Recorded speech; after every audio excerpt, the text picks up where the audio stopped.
required sub-assemblies around members begin the process of the texture for this machine is being built on a special assembly line. This process, developed by our manufacturing engineer, in another delivered just when it's needed.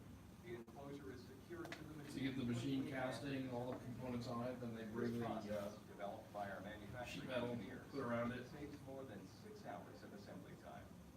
I was there a couple of years ago at the factory, and they bring you up to this balcony where you can look outside, because it's California, it doesn't rain.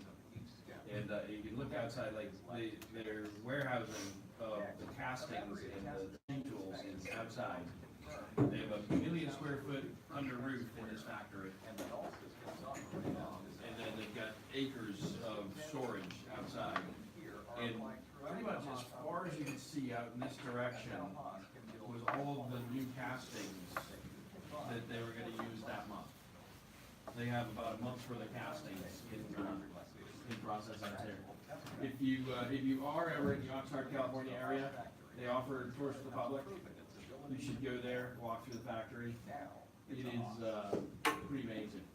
Members of the shipping team now prepare each machine for its journey to the customer, where it will become a crucial part of that shop's profit-making strategy. All right. Here too, there are checklists and protocols to follow.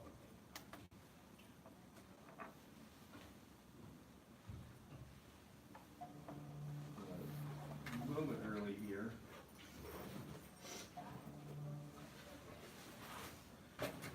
Document camera. Let's do document camera.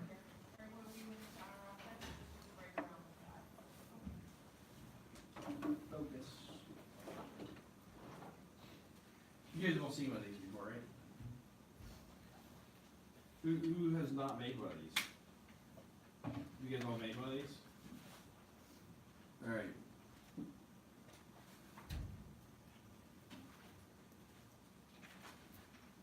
So you grab a piece of paper, your in-class exercise, you can estimate what you think the cost is to make one of these. But what I'm more interested in is an outline of the steps you would take and what you would consider in calculating the cost to manufacture one of these. Right, so make me a list in 4 minutes, 58 seconds of how you would go about figuring out how much it costs to make one of these, based on what you already know. So you know that you get an idea of factors that go into the cost of the part. But in your thought process, how are you gonna figure out the cost? And if you want to guess a cost, there's hospital.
Alright, you guys good? What, first, anybody guess how much it costs to make one of these? Anybody wanna guess now?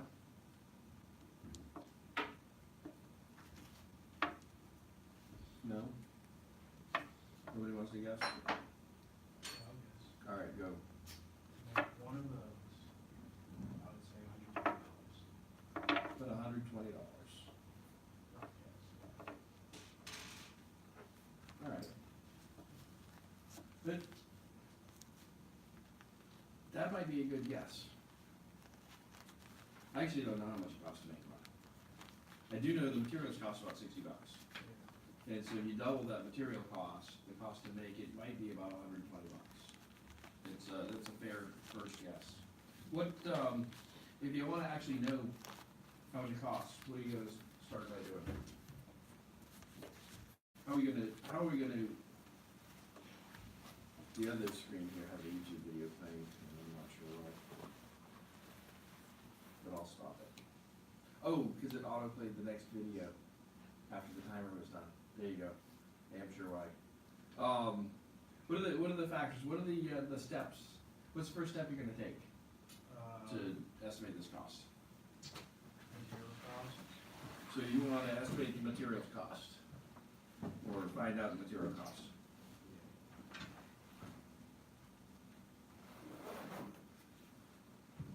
Alright, so if you had to figure out the material cost, anybody not have material cost on their list? Didn't think so, except for you don't have a list. If you were gonna estimate the material cost, what would you do? Labor. Oh, no, so to define the material cost, what would, so based on what you already know in your life, how would you figure out the material cost? I'm sure you could probably go on some sort of, like, website, but You can. you can't go on a website and pay for, or look at the price per unit, like pound, Mhm. kilogram. Before I do that, so yeah, so we can look up on a website. A lot of times when I want a quick number for estimating costs, I'll use the McMaster Car website. And part of the reason is if I just need a small piece of material, that's a likely vendor to get it from. If I'm gonna build these in bulk, I know whatever price I find there is going to be a little bit higher than the price I'll get for the bulk material. And so if I'm making a cost estimate, I'd like to estimate a little bit high. Right, if I estimate low and then it costs more, it makes me look like an idiot. And it may cost me the difference. If I estimate a little bit high and then I can make it a little bit cheaper, if I'm doing this as a manufacturer for a customer, I can either make a little bit more profit or I can give some of that back to the customer and make them feel good. So you get some goodwill with the customer. So before I go to the web, to McMaster Car, or I could call my material vendor, if I know who I'm gonna buy the material from, I can call them. Before I do that, what do I have to do? And figure out like what size stock you need. First, I need to figure out what the stock material is. Now, these two components are made out of aluminum. And so we actually make about a 6061 T6 aluminum.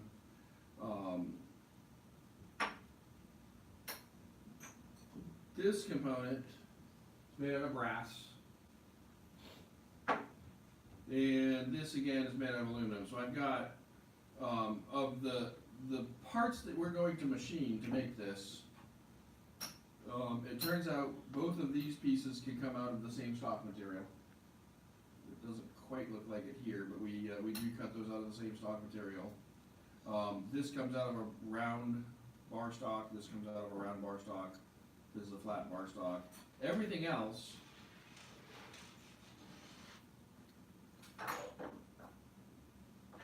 we purchase already manufactured. Right, so we machine these parts, we purchase these parts. And so this is easy, right? You go look up in a catalog, how much do you pay for a test tube? How much do I pay for this steel wool here? And I guess even before I can know how much to pay for steel wool, because it doesn't come packaged like this, right? I have to figure out how much steel wool am I gonna use. Right, so I need to find out the quantity that I need, the quantities that it's sold in, and then so say, I don't know, do they sell steel wool by weight? They sell it by little bags, right? If you bought steel wool, it's been in a little bag, that's how we buy it. Comes in little bags, comes in pieces. Probably one of those little bags has enough steel wool in it for 60 of these Sterling engines. So I take the cost of that little bag and divide it by 60 to get the per part cost for that part for this, right? That all makes sense. All right, so, but before I can figure out my machine components, I have to know what size stock material I need and how much I need per part, right? That makes sense? Then I can go look up the cost of that material and figure that out. And so for these, we use 3/4 by 3-inch bar stock. And you need, see, these are about 2.5 inches. That's about 4 inches. So 2.5 plus 4, 6.5. You need about 7 inches per Sterling engine of that bar stock. For this is 1.25 brass, and I didn't take the O-rings off. I'm gonna leave them on. 1.25 brass. We need about 3 inches to make one of these parts. Now, if we're making several in a row, we can get a little bit shorter. But to make one of these one-off, we need a 3-inch long piece so that we have something to hold on to when it's in the lathe. Years ago, I was actually tasked by the university with creating a kit that you guys could buy at the bookstore, then bring to the lab so that you could have all the stuff that you needed to manufacture one of these that you bought at the bookstore as a kit. And I said, well, we could do that, but it would cost about $900 per student. Whereas if we continue to buy the material in bulk, as we've been doing, it'll cost about $60 per student. And that's why we had that little voucher you had to buy at the bookstore instead. To compensate the university for the cost of the materials that go into your Sterling engine. Don't ask me why. I was not into the room when they made that decision. But why is it going to cost $900 to get the kit and $60 to buy the material in bulk?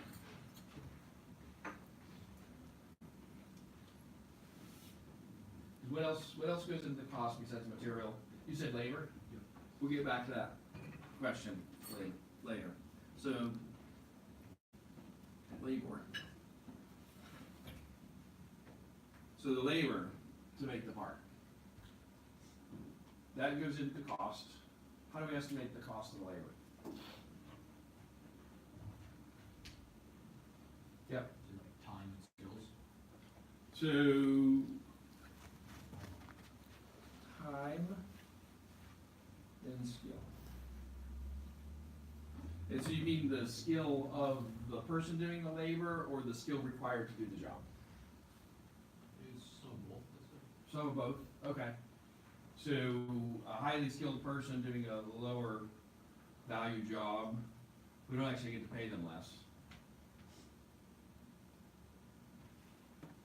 Be nice if we could. When somebody's doing a low value job, then you pay them less, and when they're doing a high value job, you pay them more.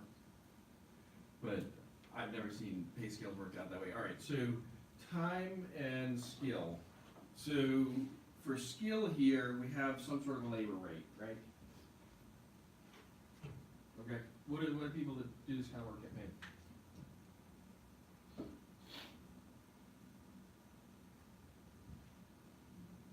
Anybody know?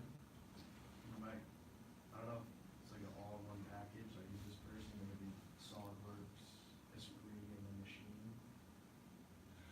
Let's just, for the moment, talk about the physical production.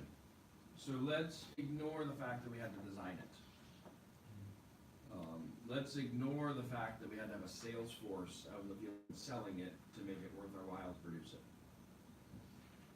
So let's, for the moment, let's just focus on the cost of making the part. And so, who's the person that makes the part? Some sort of a technician or a machine operator, right? An assembly technician, a machine tool operator. Machine tool operators, and these are the people that know how to take the workpiece material, put it in the machine, tighten the vise. Press the button, and then maybe they'll walk over to another machine and repeat that step while this one's working. When this one finishes, they come back over to it, they unclamp the vise, take the workpiece out, they do some inspection. They're not the quality control person, but they gotta look at it and say, hey, this looks like the right part, right? They've gotta be able to check some quick dimensions. And so that person gets paid about $18 to $20 an hour in Massachusetts right now. So we've got that skill level, that rate. Maybe an assembly person, the person that's just putting the screws in, they might get paid just a little bit less than that, but it's in that range. And it's very likely that you're gonna have the same people doing that assembly and doing that machining, because you're not gonna have a room, unless you're making a lot of these, in which case you probably wouldn't make them in Massachusetts. I don't know, maybe. But, all right, so we've got time and skill. That skill has a dollar rate to it, right? And so let's call it 20. 20 bucks an hour for the skill. How do we know the time? Now we're estimating, we haven't made one yet. Right? Haven't made one yet, how are we gonna estimate the time? Potentially from simulations and knowledge of how much it would cost to say So change tools. we could write the program in a spree, right?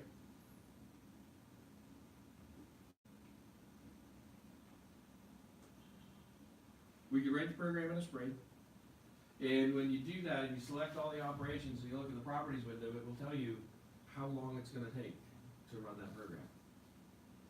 So you could do that, and it'll give you a time to run the program to make this. Now, there's either 2 or 3 programs involved in making this part, right? And there's 2 programs involved in making this part, just by the nature of it.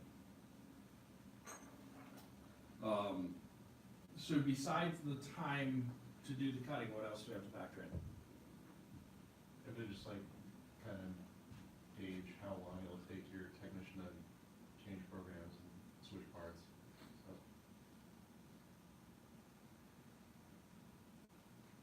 Cutting, setup, what else in there? Maybe breakdown?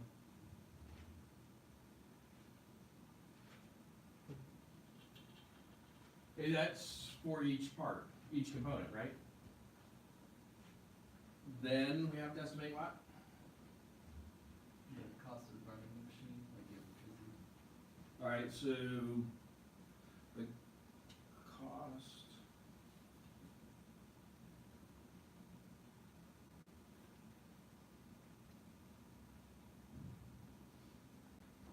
So the power to operate the machine tool. What else? the cost of tool use,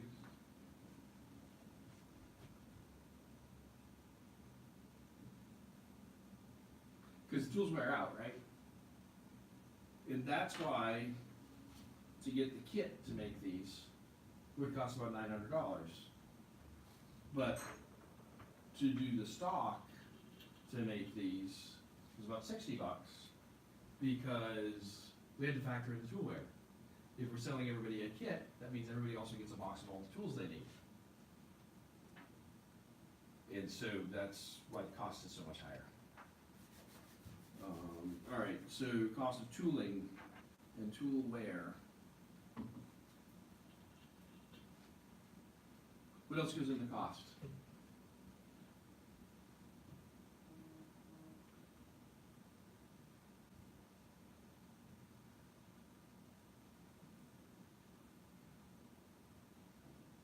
Is this everything that's on your list? Is there anything on your list that's not up here? Anything on your list that's not up here? Yeah. I understand what's in that, but you could probably factor in cost for, just in case you screw something up. Like, oh,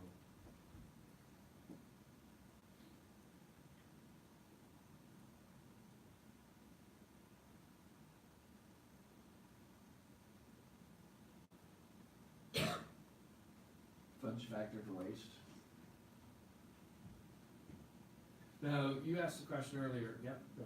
Oh, I was gonna ask if, like tolerances and say if there are certain surface finishes requirements or like the complexity, or So, would that fall into tooling? well, so the Stirling engine only works if you have the right tolerance and allowance between the cylinder and the piston, right? This particular one has been all polished. And so this particular one, they wanted a very high sheen on the surface finish. Now, you've seen the ones that we make in M1800, right? We don't polish them. In fact, if I saw an M1800 student polishing theirs during lab, I'd probably be upset. Used to make these or components of these in a different class. And the people would wander away from what they're supposed to be doing and go over to the buffing wheel and try to buff their parts out because it made them look nice. And then I would take the buffing wheel and I would lock it in my office so people wouldn't do that. Because there was no value added to the student in polishing the parts. But yeah, so if there are surface finish characteristics, we have to do post-processing. So there may be other processes like buffing or polishing. So at least in-process inspection to make sure that this part works. So there is some cost for inspection.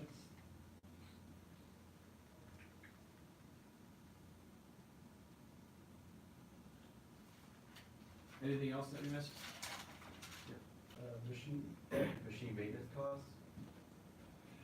Yeah, so now we've got, I think these are most of the direct expenses, the direct costs that go into it. Let's look at the indirect costs, and this is where we get into your SolidWorks guy. So engineering.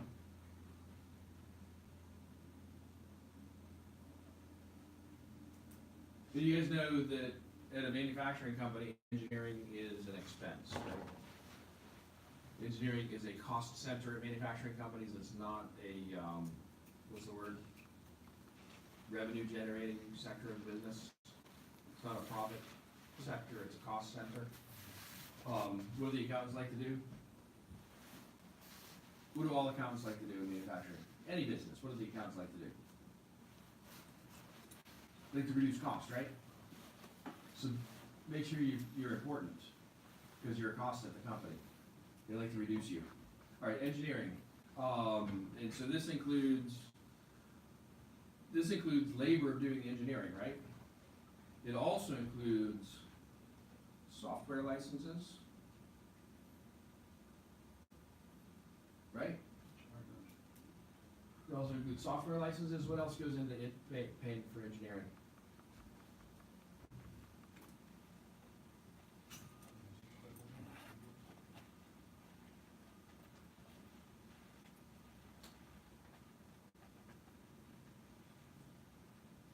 All those things go into the cost of engineering, right?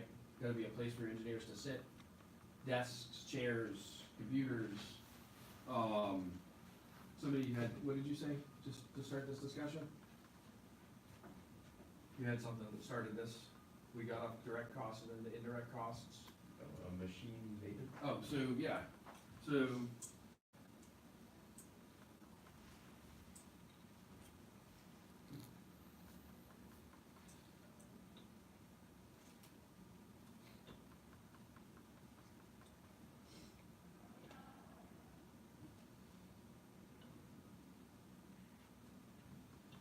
And so, by depreciation here, I mean, that's probably the wrong word to use, because the accountants like depreciation. Machine tool use up of the machine tool. There's only so many times it's gonna move when you press cycle start. Eventually, it will stop working.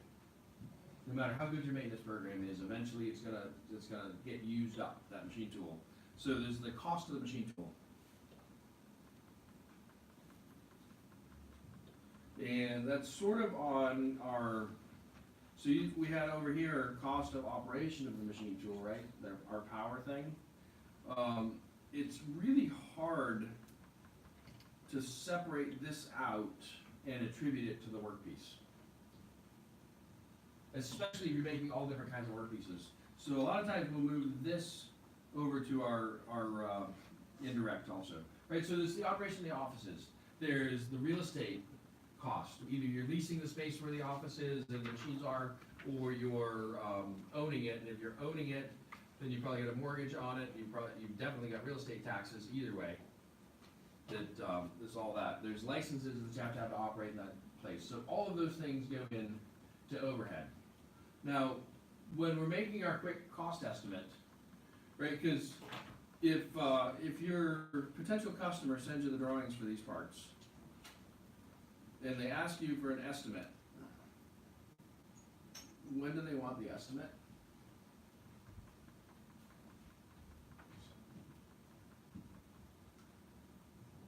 ASAP, as soon as possible. I actually don't like that term that much. It has a couple different meanings, right? So one meaning of as soon as possible is we drop everything and we don't do anything again until we've delivered you what you asked for. That's one meaning, right? It's the one you wanted it to mean, right? Another meaning of as soon as possible is, yeah, when we get around to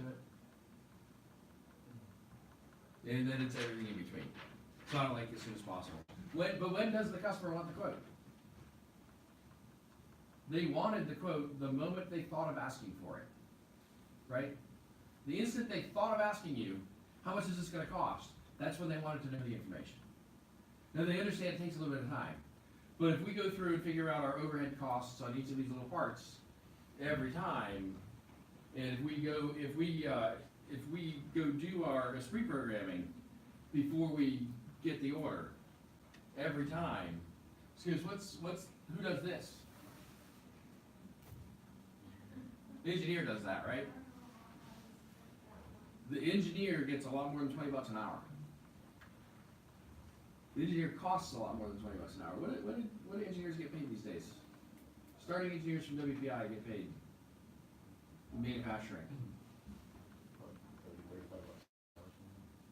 I don't know what's that work out to in annual salary? Like 70. $65,000-$70,000 a year? That's what you guys want to get when you get out there?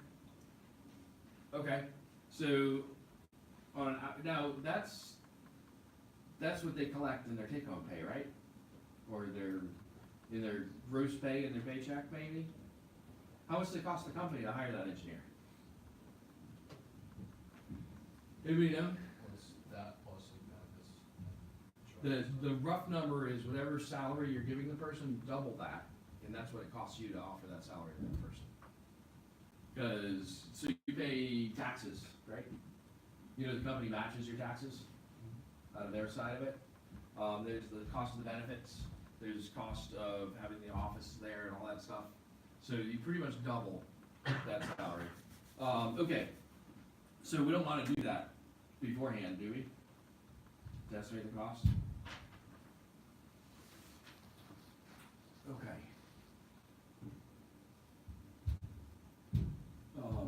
How much does it cost to estimate the cost for something like this if you actually wanted to get that number? If you had to guess, how much is the engineering going to cost for this? How we said earlier is, if you know the material cost, just double it. You could.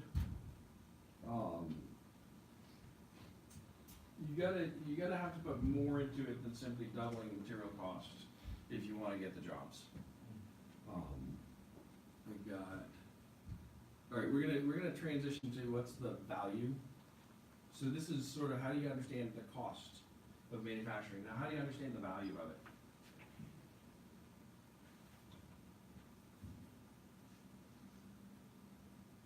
This is supply and demand kind of thing. So there's a supply and demand kind of thing, right? So who determines value in manufacturing?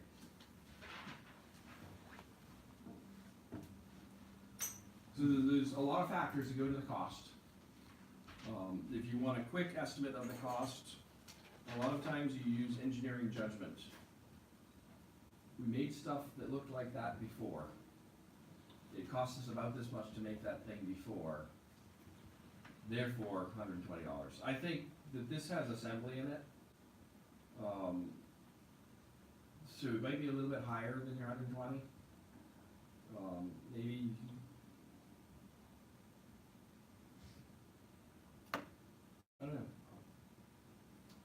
somewhere in there, 120, 150 to make these. That's the cost. But what's the value?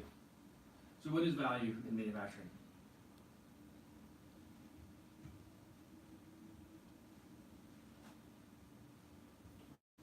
Yep. I guess whatever someone is willing to pay.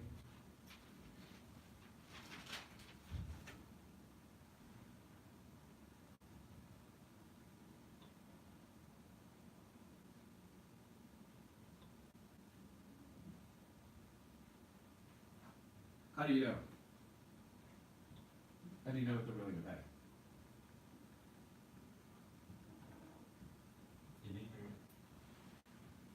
How do you know what they're willing to pay? If they're selling it, what their price they sell it at, they might.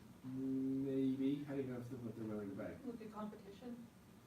You could look at what they've been paying other people for the same thing. You can. Yep. How bad do they need it? You don't really know how badly they need it until they pay you for it. If I had to know for sure what they're willing to pay for something, how do I know? They bought it. They paid it. You know.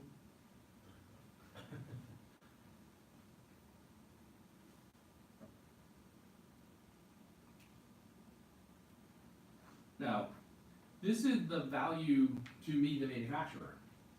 The amount they paid for it is the value to me. It better have more value to them than what they paid me for it, right? If it doesn't, then they made a bad purchase. So value manufacturing is what the customer is willing to pay for it. And there's a range there, right? And it changes over time, right? Sometimes the value goes up to the customer. Somebody said supply and demand earlier? Right, so sometimes in an elastic market, the value can go up to the customer if the supply goes down, because there's more demand for it.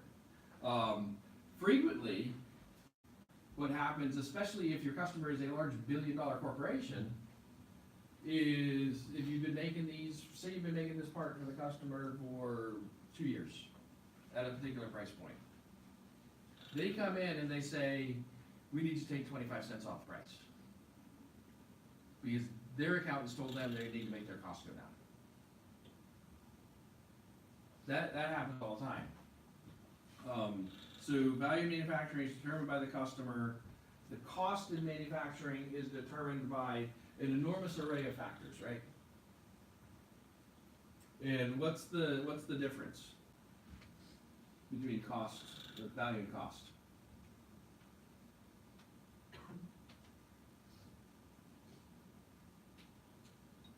What's the difference between value and cost? Profit. And if we take value minus cost over time,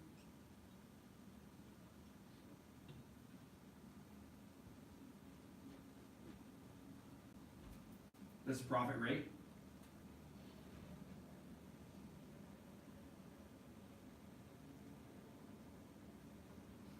And if our company has a positive profit rate, that's good, right? If our company has a negative profit rate, what happens?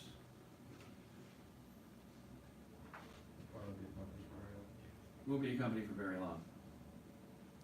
You will fail. All right.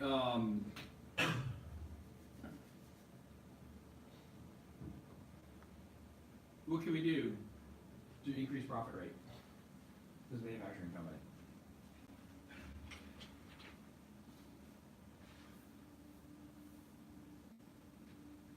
Yep. Decrease the time. So, because all of these costs are time sensitive, we can decrease time. That makes those costs go down. It also makes profit rate go down. Wait, decrease? Decrease time. Yeah, makes profit rate go up. Because it's on the bottom, so it goes up, yeah. I said it backwards. So decrease time is good. What else can we do? Because decreased time helps us twice. It fixes cost a little bit, and it fixes the equation. What else can we do? What do we do with that? Okay, go. Increase your value? We can increase the value. How do you increase the value of a manufactured part? Try and get sales to try and up the demand for the product.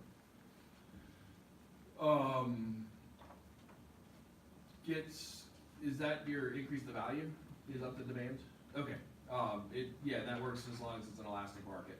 So we increase the value by driving more sales. That's one way to do it. But if we drive more sales, we might run out of capacity. So if all we do is drive more sales, we might run out of capacity. What happens when we run out of capacity? What happens when we've sold more parts than we can physically make in the time period the customers want them? You have to expand. So if I'm expanding, what does it take to expand this operation? Well, to do it, we need to get more machine tools, right? Which means we either have to have existing space in our factory to get more machine tools, or we'd also need to expand the factory. So it is difficult to expand elastically, right? So if demand goes up, it's difficult to expand a manufacturing facility very quickly. You can absolutely do it, if people do it all the time. You had something you were about to say? Me? Yeah. I was gonna say, make your part or piece, have them advertise it as something that like no one else can make or. Right, so, and people do this all the time, so you use marketing to increase the perceived value of the product, right? Make them want it more, and so you're increasing demand, but you're not doing it by driving more sales, you're doing it by, making people believe that it has more value. Maybe things like polishing the surface will make people believe that it has more value. Things like that. So, all right, so we can make value up, we can make costs go down by decreasing time. How else do we make costs go down? Yeah. Find a material vendor that'll give you the materials for less. Find a materials vendor so we could source a new material supplier. What else can we do to make costs go down? Yep. Improve your cams so that the tools don't wear as quickly. You could increase the tool life with a different tool path. You could also remove wasted moves out of the cam, right? And so we've talked, who's talked about lean manufacturing before? Right, and so the whole, the principles of lean manufacturing are largely about eliminating waste in the process, right? And so make sure that the operator doesn't have to walk around too much. Make sure that the tools that they need to do the assembly are all right at the assembly area to speed up the time of manufacturing. And so we're able to speed up that time, right? So reduce the time of manufacturing, but we haven't told sales to increase. So we haven't tried to sell a higher volume. We've gone out of our way to try to make them appear more valuable. What do we do with that time that we got back?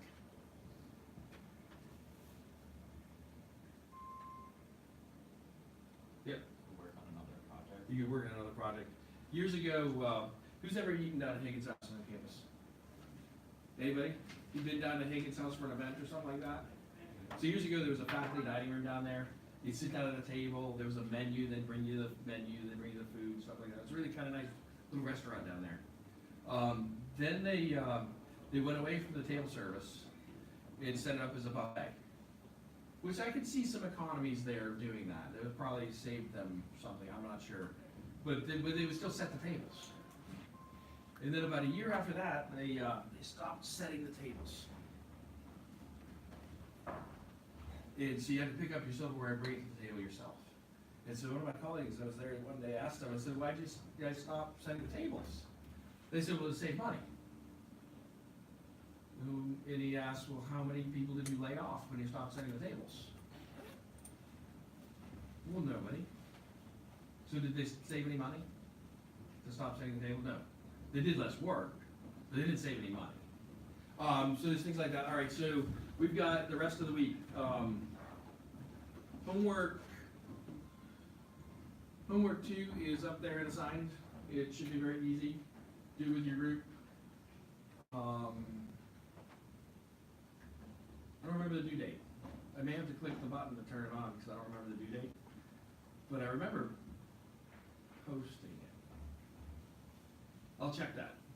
As soon as I get back to my office, I'll make sure that I know that. When do you guys want that to be due? End of the week this week? Okay, well, that might be, you guys wanna have the weekend or not have the weekend to work on it? It's very easy. It's gonna take about 15 minutes. Friday. That'll be due Friday. Okay, lab. In lab this week, we're gonna be doing more G-code stuff. Homework 2 is about G-code also. So we're gonna do some more G-code stuff. We're gonna talk about post-processors in lab. We do that tomorrow and Friday, right? How'd the T-nuts come out? Everybody got a mate? Everybody got a mate? Okay, perfect. Yeah. We'll see you tomorrow morning at 11.